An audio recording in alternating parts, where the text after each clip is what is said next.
Hello, one and all. It's My View of My Hero Academia, Chapter 340, The Story of How We All Became Heroes, Part 3. And this chapter has finally given us a roadmap for what the final arc of the series is going to look like, how we're finally going to get all the big battles they've been building up for such a very, very long time. Because that's been a serious concern of mine, a serious wonder of mine. I mean, we need to have, Deku versus Shigaraki, Shoto versus Dabi, Uraka versus Toga. So many fights they've been building up for such a long time.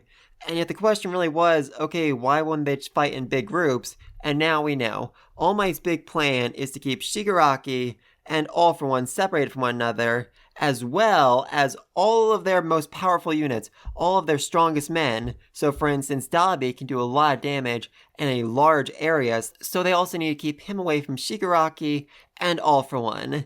Though Dabi in particular raises some interesting questions because, we all assume the Dabi fight would be Endeavor and Shoto versus Dabi, but that doesn't actually make a lot of sense right now because they also need someone to keep an eye on All For One, to keep All For One restrained, to keep All For One from joining up with Shigaraki, and Endeavor is their best powerhouse right now. Endeavor is the only one who's really suited for that job, so it has to be basically Shoto by himself against Dabi. He's the only one who's a good match against him. And, interesting. I'm not really sure how Endeavor's going to feel about leaving this up to his son. It wouldn't even be, appropriate for Endeavor to leave it to his son. After all, it was the mess he made. His son shouldn't have to suffer for his crimes. His children have all been suffering for his crimes for a very, very long time. But just not sure about that. I'm really not sure how that's going to go. Or who else could possibly be a match for All For One. That's a very, very good question. I'm not sure about that. Anyway, the other fights we're going to have are going to be probably Uraka and I'm going to say Froppy versus Toga. I could definitely see that. Mina and Kirishima versus Gigantomachia.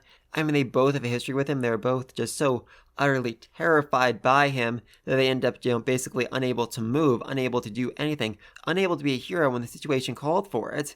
And I think it'd be especially relevant if it turns out that Gigantomachia is in fact Crimson Riot, the hero that Kirishima was so inspired by, the one that made him want to become a pro hero in the first place. How exactly he went from being, the world's bravest, strongest, sturdiest hero to becoming a brainless tool that is Gigantomachia is certainly an interesting question, certainly something I want to see explored in this fight. It was actually shown in a recent chapter of Vigilantes that 10, 20 years ago, All For One had his eye on Crimson Riot, on his quirk, so it definitely would make sense for him to turn him into one of the earlier versions of the Nomu. I could really see that being the case. I definitely want some flashbacks going into more detail about that.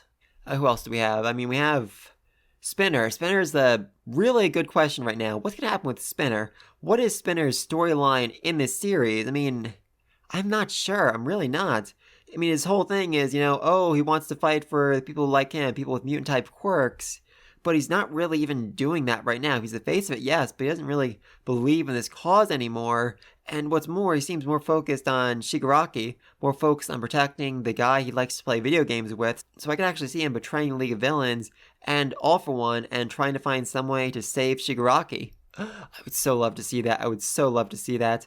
I have been theorizing for a while that by the end of the series, Eri will use her quirk on Shigaraki to turn him back into a child, and then maybe Spinner will end up becoming his parent.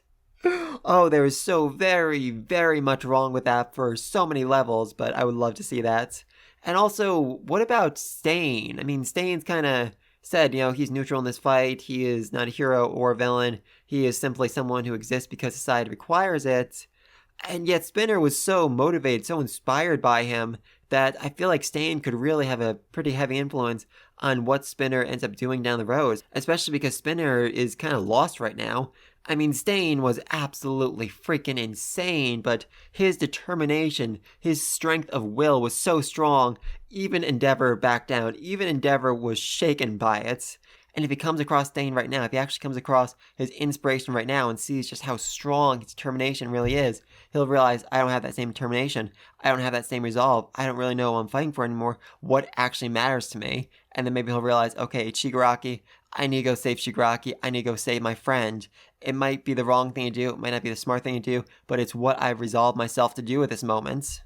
I'm not really sure how any of the other fights are going to break down, but I just love that we now have an explanation how those fights are going to play out, why everyone's going to be isolated and fighting basically one-on-one, which is what I so want to see for the finale of the series. I mean, yes, the whole Deku vs. Shigaraki thing, I'm excited for that. Maybe Bako will even join in, that'll be fun, but just the rest of the class has been so built up. I so want to see each of them have just basically a moment to shine, going against their one big bad, the villain that's been taunting them the entire series. That is what I so want to see before the series comes to an end. Also, there's just a small thing, but I absolutely love the little pins that All Might, I guess, drew to represent All for One, Shigaraki, and Dabi. I mean, seriously. That is so very extra unnecessary, but just adds such a element of comedy to this whole scene as All Might's basically drawing flames like, oh, he's gonna shoot the flames everywhere. I want to see this scene get animated and then someone say, All Might, that's enough, you really don't have to go that far. Oh, that'd be funny, that'd be really funny. But anyway, when it actually comes down to this meeting, it's certainly interesting that everyone here was deemed trustworthy based on certain factors regarding your situations and actions. And yet, only one of the Pussycats was actually invited into this meeting. Only that person was completely guaranteed to not be a spy. I'm really curious what kind of things they factored in deciding who was worthy and who wasn't. I mean, Ragdoll ended up losing her quirk to All for One, so it does make some sense why they'd say, oh, she is beyond reproach. Obviously, she's innocent. Obviously, she's not a spy, but, I mean, this is All for One we're talking about. He would certainly just give her a quirk, only to take it away so that she would be an even better spy for him. I don't know, just given how utterly and completely insane and brilliant All for One is, I would not be surprised if he actually does end up having a traitor in the midst of this meeting. Though speaking of traitors, we still have to deal with Ayama, who, yeah, nobody's really sure if they should trust him or not. Even All Might says he can't really trust him, but he does trust the teacher. He does trust Shoto Aizawa, which, oh, I love that moment. I absolutely love that moment. And thankfully, as it turns out, there's no bombs or anything hiding inside of Ayama. Yay! He's not gonna die, probably. Honestly, I think it's very likely he's gonna end up dying in this big final fight against All for One. I think that's very likely, you know. He'll die being a hero. He'll die a shining, spectacular death. And I really wouldn't mind at this point. I really wouldn't mind it.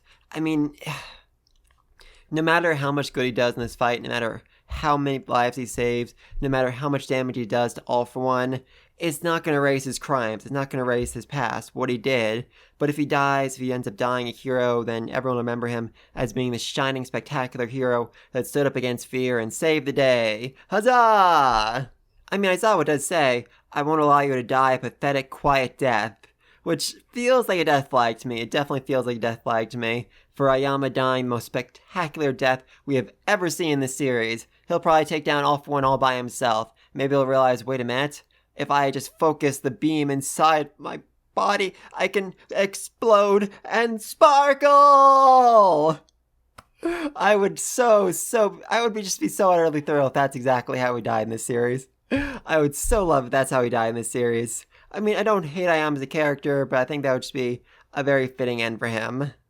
And speaking of death flags, we then have Shinzo, who is looking like a full-blown ninja at this point. Love the outfit. Very excited to see what he does next, but that's my big question. What exactly is he going to do next? Because, you know, he's part of the general curriculum course at UA. He is not a hero. I mean, I guess he will technically become part of class 2A or 2B when they graduate and move up to the next grade level, but as of right now, he's just a member of the general studies course, and I guess so are the students around him right now, so what exactly will their role be in this big ultimate battle? I mean, Aizawa said, oh, you're not going to walk this path alone, so Shinzo is going to have some sort of role to play in it, but will general studies do something as well? I mean, the title of the last few chapters has been the story of how we all became heroes, so I really do feel like general studies is going to have some sort of role to play here in holding back the villains, protecting the civilians, doing something. I mean, I know they weren't necessarily trained the same way Class 1A and 1B were, but over the last month or so, while dealing with, you know, Shigaraki and All for One going insane and just Japan falling into utter and complete anarchy, I feel like they must have done something. They must have gone through some training, some preparation, some planning for what's going to come next. I could definitely see them, you know, basically been practicing with their quirks, training the best way to use them, trying to find a way to protect the people, to hold back the villains, to do some sort of heroic somehow, some way. That would make a lot of sense for the path the series is going on right now. But please, let me know down below, what are going to be the big final battles of the series? Who's going to fight who? Who's going to win? Who's going to lose? What's going to happen?